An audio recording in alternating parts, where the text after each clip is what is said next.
It appears that Japan isn't getting a lot of new stuff lately, and when Japan actually does get new stuff, everyone is hyped.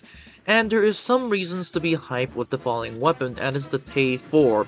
This is apparently a Japanese machine gun from a tank that is mounted and given to infantry, so that's great. In today's video, we're going to be covering the Te-4 and what I think about the weapon. And without further ado, let's just get started. Of course, this video has been made possible for friends at Discord. If you haven't liked, subscribed, or joined the Discord, highly suggest that you do, but that said, let's get started with the history.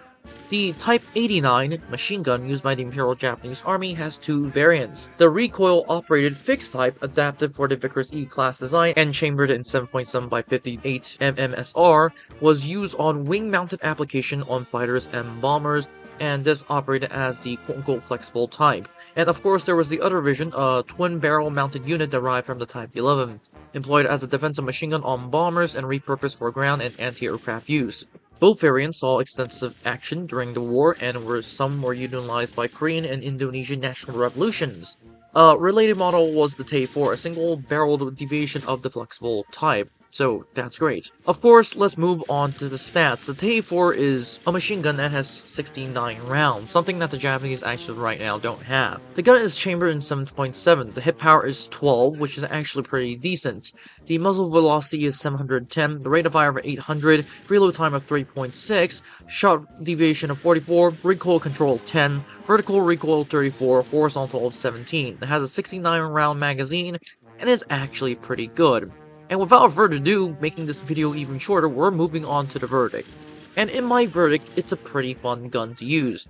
In my personal opinion, it is slightly better than Type 100 machine gun, mainly because of the fact that this gun, the Type 100, has a 50 round magazine, whereas this has a 69 round magazine. Pretty good for clearing buildings, and especially if you're using it as an intended, as with fire suppression. The good thing about the 69 rounds is that the 69 rounds also has a rate of fire of 800, which is actually pretty good. An interesting thing that I think most people don't notice about this weapon is the fact that when it fires, the turning of the magazine, which is actually the drum magazine on top of the gun, actually does make a kind of interesting noise. I do think it's a combination of oil or clenching of oil in that sense, but it's actually pretty interesting. And in my personal opinion, I do think this is actually better than the Type 100 machine gun.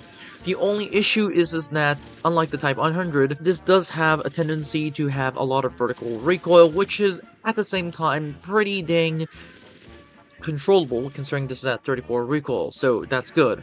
Without further ado, I think this is all it for this video. Don't forget to like, subscribe, and join the Discord. Comment in the comment section of what do you think below for this weapon, and have a great day. I'll see you in the next one.